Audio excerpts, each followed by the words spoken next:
मैं जय कृष्ण गोस्वामी माँ बाप गुरु का बंटवारा का कहानी सुनाने जा रहा हूँ। इसी गांव में एक किसान रहता था। उस किसान के पास 2 लड़का था। किसान बहुत मेहनत करके अपने दोनों लड़के को पढ़ाता था। जब दोनों लड़के को पढ़ाने लगा तो पढ़ाते पढ़ाते जब उनका दोनों लड़का विद्वान हो गया, विद्वान होने के बाद जब पढ़ने में जब विद्वान हो गया वो घर को वापस आ गया।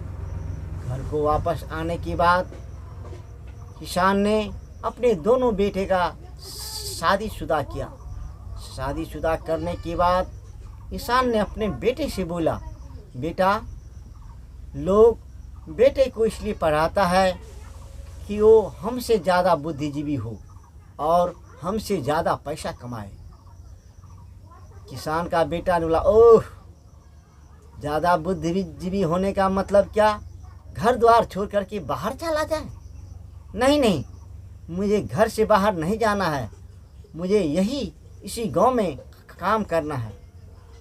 किसान ने बोला, नहीं बेटा, ऐसा नहीं होता है। जिसका बेटा ज़्यादा बुद्धिजीवी होता है वो शहर में घर बनाता है और अच्छा कोई धंधा करता है, अच्छा कोई कारोबार करता है, जिससे कि उनके माता पिता का नाम होता है और वो अच्छा काम करने के बाद समाज में उनके माता पिता का प्रशंसा होता है। जो मेहनत मजदूरी करके अपने बेटे को पढ़ाया तो उसका बेटा बहुत लायक बन गया। अब किसान का दोनों लड़का किसान को बेवकूफ़ बनाने लगा। यही तो मूर्ख वाली बात है। जब पढ़ लिख लिया तो अपना घर छोड़ करके बाहर जाएगा। इसी गांव में इसी जगह अच्छा काम धंधा करना है, घर छोड़ के कहाँ जाना। किसान बोला, कोई बात नहीं, तुम लोगों को जो करना हो वही कर लो। बोला, ठीक है। अब दोनों बेटे का शादीशुदा कर दिया। दोनों बेटे को अपना अपना खेत दे दिया। बोला, काम करो। अब दोनों बेटा एक साथ खाता पीता था, अपना खेती बाड़ी अलग अलग करता था और बहुत मेहनत से अच्छा अन्न उपज करता था। एक दिन की बात है, सास बहू में झगड़ा बहुत जोर घमासान का हो गया। घमासान का होने के बाद शाम को दोनों बेटा लौट के आया। काम करके अपने खेत से लौट के आया। बोला, कुछ नहीं, आज सब कुछ बंटवारा हो जाना चाहिए। किसान ने बोला, ठीक है, सब कुछ बांट लो। तो छोटा वाला बेटा ने बोला, माँ को मैं लूँगा। तो बड़ा वाला बेटा ने बोला, नहीं, माँ को मैं लूँगा। तो इतने में बगल वाले लोग इन बातों को सुन करके आ गए। तो छोटे वाले बेटा ने बोलता है, माँ को मैं लूँगा और बाप को बड़े भाई लेगा। बोला, ऐसा क्यों? बोला, बड़े भाई को तो लड़का बच्चा हो गया है, उसके लड़के बच्चे को मेरी माँ पोस पाल के सियान कर दिया है और मेरा लड़का बच्चा तो छोटा छोटा है, मेरी घरवाली उसे पोस पाल नहीं सकेगा। इसीलिए मैं माँ को लूँगा जो मेरे बच्चे को पोस पाल करके सियान कर देगा। और ये बूढ़ा तो अब काम करने के लायक रहा ही नहीं, वो ये काम क्या करेगा, ये तो बैठ करके ही खाएगा। इसके लिए इसको बड़े भैया के पास दे देता हूँ कि बड़े भैया का लड़का बच्चा बड़ा बड़ा है, इसको कभी पानी ला के देगा, कभी चाय ला के देगा, कभी खाना ला के देगा और दरवाजे का पहरा करेगा। बड़े वाला लड़का बोला, नहीं, ऐसा नहीं होगा, माँ को मैं लूँगा और बाप को तू लो। बोला, नहीं, बाप को मेरे घर से चाय कौन ला के देगा, पानी कौन ला के देगा और इसका पैर कौन दबाएगा? ये बात अच्छा नहीं है। मेरी घरवाली अभी नई नवेली दुल्हन है, इस बूढ़े का पैर कैसे दबाएगा? लोग अच्छा नहीं बोलेगा। बोला, तो फिर क्या करना? इतने में गांव के सारे लोग इकट्ठा हो गए। बोला, ठीक है, ए बड़े वाले लड़के, कोई बात नहीं, बाप को तू ही रख लो, तेरा लड़का बच्चा बड़ा बड़ा है, ये कभी इसको पानी ला के देगा, कभी चाय ला के देगा, क्योंकि तेरा बच्चा बड़ा बड़ा है। सोचो जो तेरे दरवाजे का पहरेदारी ही करेगा। मान लेना कि मैंने एक कुत्ता ही पाल रखा है, जब होगा तो खाना देना, अगर नहीं होगा तो ये बूढ़ा भूखे मर जाएगा। कोई बात नहीं, इसे रख लो।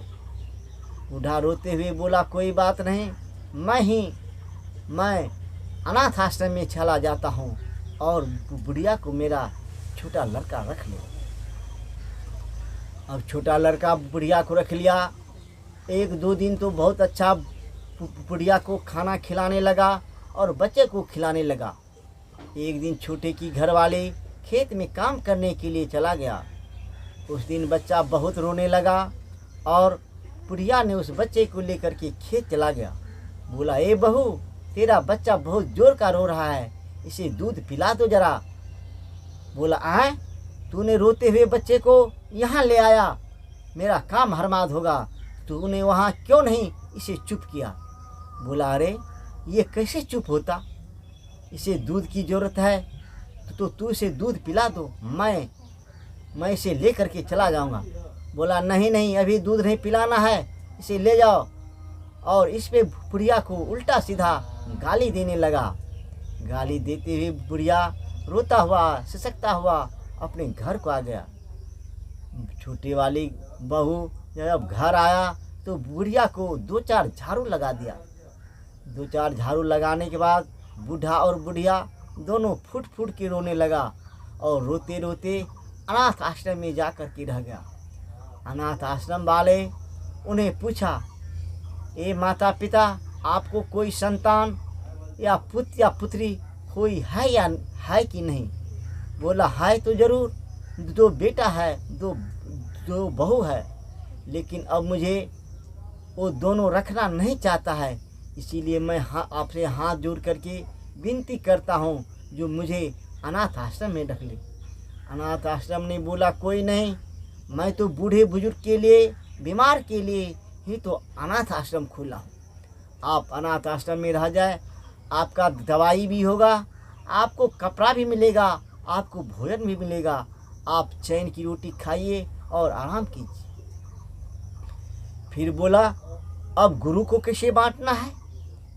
बूढ़ा बुढ़िया तो रो करके अनाथ आश्रम चला गया, अब गुरु को कैसे बांटना है। अब दोनों भाई ने बोला, बड़े वाला भाई बोला कि दायां पैर मैं लूँगा। छोटे वाला भाई बोला, ठीक है, बायां पैर मैं ही लूँगा। बोला, ठीक है, ले लो।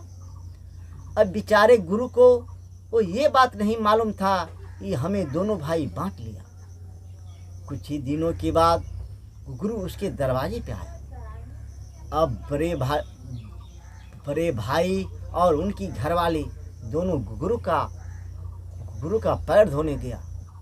दायां पैर को थाली में धो दिया और अपने मकान पे फेंक दिया। जैसे गुरु बायां पैर दिया कि उसे हाथ से उधर धक्का लगा दिया। छोटी की घरवाली उसे देख रहा था कि मेरे बायां पैर को हाथ से धक्का लगा दिया। अब जब छोटे वाले ने जब आया तो फिर वो थाली लिया और 1 लोटा पानी लिया और गया गुरु के पास। गुरु के पास जाने के बाद उसका बायां पैर को धो करके जब उठने लगा तो गुरु ने दायां पैर बढ़ा दिया। उस दायां पैर में छोटे वाले ने एक तमाचा कस के लगा दिया। गुरु ने सोचा, ये क्या बात है। अब बड़े वाली की घरवाली देख रहा था।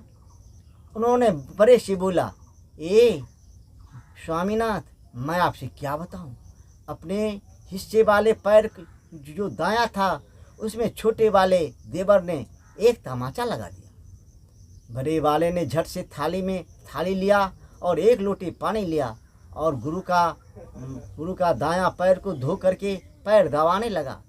जैसे पैर दबाया हो गया, गुरु ने बायां पैर आगे कर दिया। जैसे बायां पैर आगे कर दिया, उन्होंने एक मुंगरा रखा था, एक मुंगरा बाएं पैर पे दे दिया। अब गुरु जोर से रोने लगा, ये तूने क्या कर दिया, मेरा पैर तोड़ दिया। बोला, कोई बात नहीं, उठ गया। अब छोटे वाले की घरवाली देख रहा था। छोटे वाले की घरवाली ने बोला अपने घर वाले से, देखो बड़े भैया ने अपने बाएं वाले पैर में एक मुंगरा लगा दिया। अब इन बातों को देख करके छोटे ने क्या किया, एक हथौड़ा लिया अपने कमर में और एक थाली लिया, एक लोटा लिया और चल दिया। बाएं पैर में जिसमें चोट लगा था उसे गर्म पानी से उसे ससार करके धो दिया और जैसे उसका धोया हो गया कि बायां पैर दे दिया, तो दायां पैर अपने छोटे वाले को दे दिया। छोटे वाले ने हथौड़ा निकाला और 2 हथौड़ा उस पैर पे दे दिया। बेचारे का पैर टूट गया। अब बड़े वाले ने देख रहा था, उन्होंने क्या काम किया, एक बड़ा वाला हथौड़ा वो भी ले आया और दोनों भाई मिल करके गुरु को दाएं पैर में छोटे वाले हथौड़ा दे रहा था और बाएं पैर में बड़े वाले हथौड़ा दे रहा था। अब गुरु तो बाप बाप कर रहा था, ओ भाई कोई बचाओ, ए भाई कोई बचा लो, ए भाई कोई बचा लो। दोनों भाई अपने धुन में गुरु का दोनों पैर की हड्डी को वो चकनाचूर कर दिया। इतने में अगल बगल के लोग जब दौड़ करके आया, तब तक में तो गुरु का दोनों पैर को चकनाचूर कर दिया। अब गुरु घिसकते घिसकते रोते रोते रोड पे आया। रोड पे आने के बाद गांव के लोग उसे उठा करके हॉस्पिटल ले गया। उसका दोनों पैर को फ्रैक्चर पैर को प्लास्टर करवाया और गुरु रोने लगा। देखो भाई, ये कैसा हिस्सा होता है जो दोनों भाई मिल करके दोनों पैर को तोड़ दिया। अब मैं जिंदगी भर का विकलांग रह गया। अब मुझे उठने बैठने का तो सामर्थ्य है नहीं, मैं कैसे पैखाना पेशाब करूं? इसके लिए मुझे अब सोचना पड़ेगा। अब गुरु के घर पे समाज गया। गुरु का लड़का बच्चा आया और उसे उठा करके ले गया। दोनों भाई का बंटवारा का कहानी समाप्त हो गया और आपने देख लिया कि गुरु का बंटवारा कैसे किया। माँ बाप को अनाथ आश्रम में भेज दिया। माँ बाप गुरु का बंटवारा का कहानी समाप्त हो गया।